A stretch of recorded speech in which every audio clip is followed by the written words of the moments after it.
So hello guys, आज मैं बात करने वाला हूँ मार्वल की एक movie that is captain America Brave New world, यानी कैप्टन अमेरिका की फोर्थ मूवी और अपने फैल्कन की first official captain America movie के पोस्ट क्रेडिट एंडिंग और उसके जो जो करेक्टर है अब उनका फ्यूचर अपने एमसीयू में आगे आने वाली मूवी, चाहे फिर वो स्टैंड अलोन हो चाहे फिर वो डूम्सडे सीक्रेट वॉर, सब में क्या क्या और कैसे कैसे होने वाला है। सबसे पहले बात करते हैं पोस्ट क्रेडिट सीन की, जिसमें जो अपना सैम विल्सन होता है जब वो लीडर से मिलने जाता है जो जेल के अंदर होता है, तो भाई वो कहते हैं ना रस्सी जल गई बट तुम्हारा बल अभी तक नहीं गया। तो जो अपना लाइक लीडर होता है वो कहता है तुमने मुझे पकड़ लिया तो तुम्हें क्या लगता है कि यहाँ पे सारे विलन्स खत्म हो गए, और तुम्हें क्या लगता है कि ये सिर्फ एक तुम्हारा ही है यूनिवर्स, क्या ऐसे और यूनिवर्स नहीं है? वो लोग आ रहे हैं, दे आर कमिंग। मेरे कुछ पर्सनली ऐसे परसेप्शन है या मैं कह सकता हूँ मेरे तुक्के हैं ये जिनकी बात कर रहा होगा, क्योंकि जो अपना लीडर है उसके पास वो गामा का पूरा वो है जिसकी वजह से इसका दिमाग काफी तेज है। तो ये इनकर्जन की बात कर रहा होगा, जो इनकर्जन क्योंकि अभी फैंटास्टिक 4 आने वाली है, तो हो सकता है क्योंकि जो अपनी फैंटास्टिक 4 है वो 1930 40 वो पूरी वो रेट्रो फ्यूचरिस्टिक वाइब में सेट है, तो अब भाई उस वाले टाइमलाइन और इसमें बहुत ज्यादा फर्क है, पर वो अपने वाली टाइमलाइन में बहुत ज्यादा एडवांस है, तो ये उनकी बात कर रहा होगा कि फैंटास्टिक 4 आने वाले हैं तुम्हारे वाली टाइमलाइन में।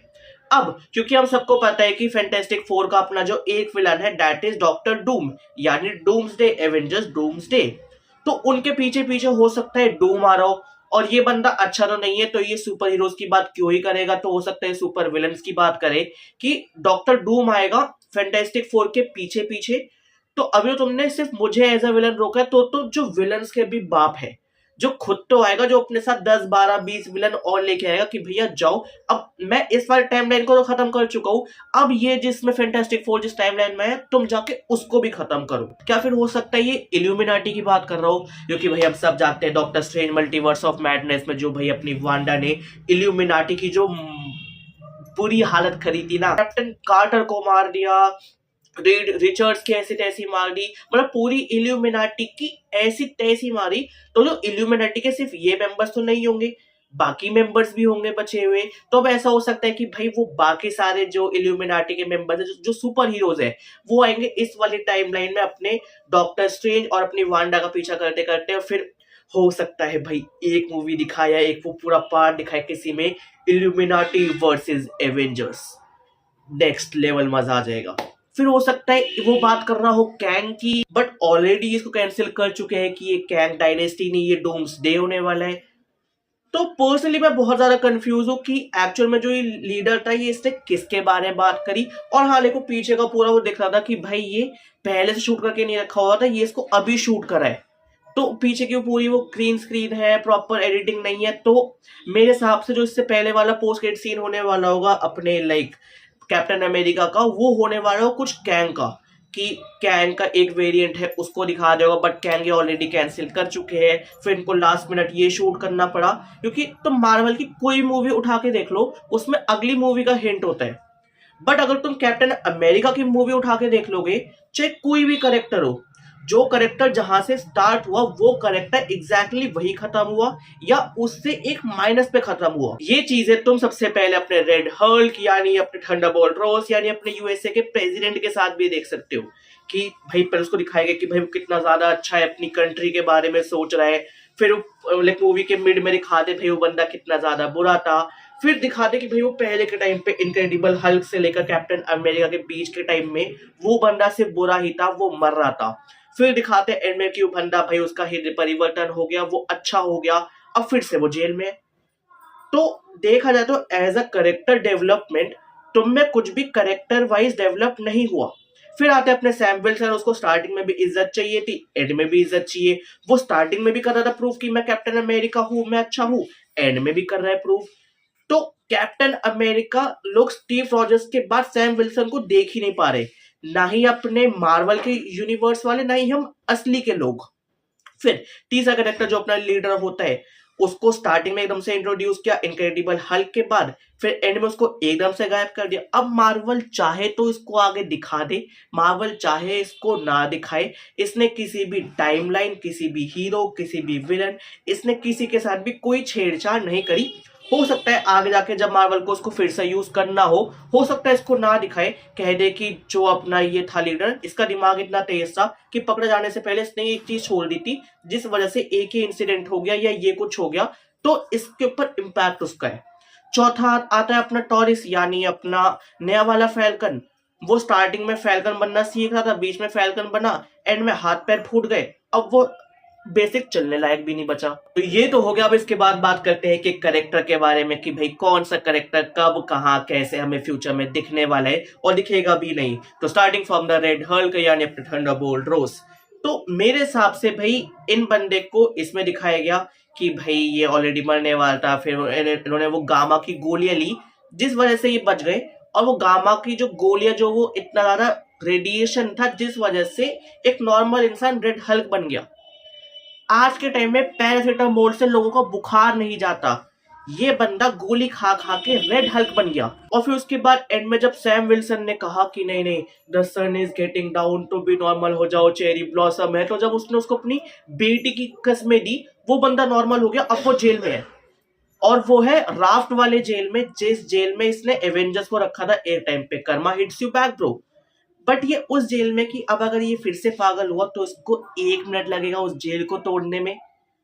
तो अब ये यहाँ पे कैद है, हो सकता है, देखो मेरे हिसाब से ऐसा है कि भाई इसको डूम्सडे में भी नहीं, इसको ही सीक्रेट वॉर्स में ला सकते हैं, जैसे वो अपने एवेंजर्स एंड गेम में हुआ था ना, कि एंड में सारे करेक्टर्स आ गए थे। तो हो सकता है जब सब डूम से लाइक ऑलमोस्ट जब सब हार गए होंगे सीक्रेट वॉर्स में, तो भाई एंड में करके सारे अपने विलन जो एंटी हीरोज होंगे बेसिकली वो आ जाएंगे, और वो कहेंगे कि अब हमारे हैं। फिर उसके बाद उनमें से एक होगा अपना रेड हल्क, और वो कहेगा कि आओ मिलके इसको मारते हैं। और दूसरी चांस होगी वर्ल्ड वॉर हल्क की, जो मेरे हिसाब से मोस्ट प्रोबेबली कहीं पर भी लाई नहीं कर रही, क्योंकि मार्वल का कोई प्लान नहीं है हल्क को लाने का, वो भी वर्ल्ड वॉर हल्क को। उसके बाद में बात करूं भाई अपने मेन एक्टर सैम विल्सन, अपने एक्स फैल्कॉन यानी अपने करंट कैप्टन अमेरिका के बारे में, तो भाई मेरे हिसाब से ये मुझे भी करंट फ्यूचर में कहीं किसी के साथ दिखाई नहीं दे रहा। बट मोस्ट प्रोबेबली क्या भाई ये बंदा हो गई अपकमिंग 2 मूवीज में, यानी अपने डूम्सडे और अपने सीक्रेट वॉर्स यानी अपने एवेंजर्स की दोनों अपकमिंग मूवीज में, यानी 5th एंड 6th में। एंड मेरे हिसाब से ऐसा हो कि डूम्सडे में जैसे हमने अपने इन्फिनिटी वॉर में देखा था, क्योंकि जो अपने रूसो ब्रदर्स उन्होंने कह दिया कि वो नॉस्टैल्जिया हम लोगों को फिर से हिट करवाने वाले हैं आफ्टर 6-7 ईयर्स। तो जैसे जो हमने देखा था इन्फिनिटी वॉर में कि भाई 3-4 टीमें तैयार हो गई थी। एक टीम को थॉर लीड कर रहा है, एक को कैप्टन अमेरिका, एक को अपना आयरन मैन कर रहा है वो ऊपर जाके। तो यहाँ पे भी ऐसी होगा कि यहाँ पे जो एक यंग एवेंजर्स होंगे या जो नए लोग होंगे, उनके साथ जो वो एक टुकड़ा कहते हैं ना, एक छोर कह सकते हैं, उसको लीड करेगा अपना सैम विल्सन वाला कैप्टन अमेरिका। बट जो एक वो अल्टीमेट टीम होगी उसको हिसाब से जो सीक्रेट वॉर्स में होने वाली बेसिकली, उसको मेरे हिसाब से कोई चांस नहीं है कि भाई अपना सैम विल्सन करे, क्योंकि इसके बाद तो वैसे भी सारी चीजें रीबूट पे जाने वाली है। अब बात करते हैं इस मूवी के मेन विलन के बारे में यानी लीडर के बारे में।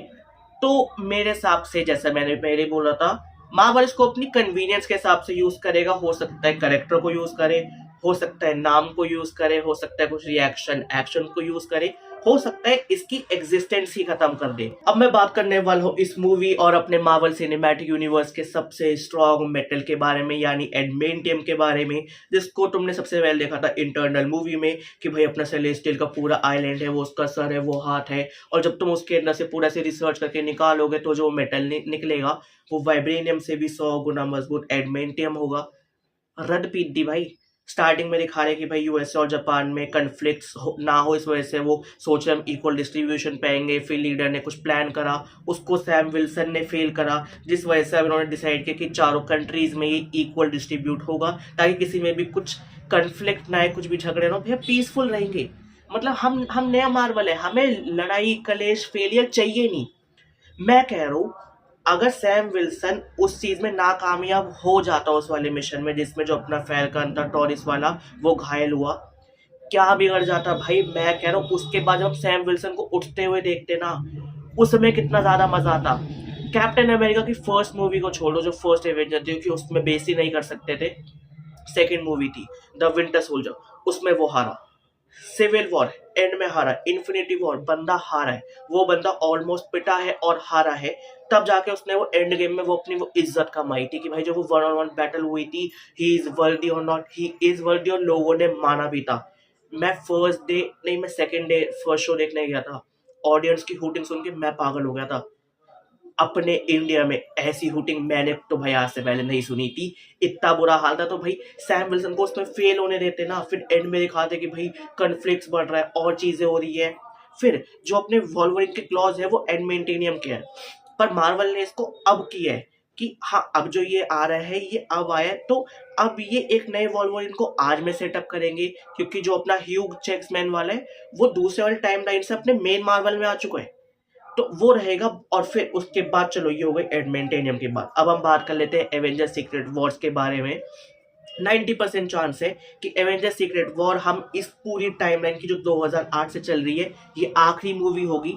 इसके बाद कोई भी हम पहले वाले कैरेक्टर को नहीं देखेंगे, एंड इट इज 90% चांस ये पूरा मार्वल रिबूट होने वाला है, जैसे अपना डीसी 4 से 5 बार हो चुका है, क्योंकि ऑलरेडी मार्वल के हाल बहुत बुरे चल रहे हैं। अब क्या वो फिर से वो आयरन मैन लाएंगे, फिर से वो चीजें करेंगे? नहीं, डीसी के ऐसा कुछ नहीं करने वाले, वो सारी चीजें न्यू और फ्रेश रखने वाले हैं बिल्कुल। और हाँ, जो कुछ छोटे छोटे कैरेक्टर्स है जैसे अपने स्पाइडरमैन हो गया, पर हाँ जो छोटे छोटे कैरेक्टर्स है जैसे स्पाइडरमैन है, शैंग-ची है, या 2-4 और है, वो न्यू वाली ब्लैक विडो, वो न्यू वाला क्या नाम था उसको, जो वो हॉक आई थी, मोस्ट प्रोबेबली वो टिके रहेंगे। बाकी सबको ये कह देंगे भैया अलविदा बाय बाय, अब यहाँ से हम बिल्कुल फ्रेश स्टार्ट करते हैं। तो गाइज ये थी अपने Captain America Brave New World movie के post credit scene, future explain और एंडिंग एक्सप्लेन की वीडियो। जितनी चीजें मुझे समझ आए और मुझे सही लगी, अगर तुम्हें ये वीडियो अच्छी लगी तो इस वीडियो पे लाइक कर दो, इस वीडियो पे कमेंट कर दो, इस वीडियो पे शेयर कर दो। बाकी भाई तुम्हारा इस वीडियो पे क्या कहना है? I personally not satisfied with the Captain America movie. Wholesome, it's a good, but as a Captain America वो भी मार्वल वाली movie, I am not satisfied. बाकी जल्द मिलते हैं एक नई वीडियो के साथ। अगर तुम अपने मार्वल के फैन हो तो इस वीडियो पे प्यार बांटो।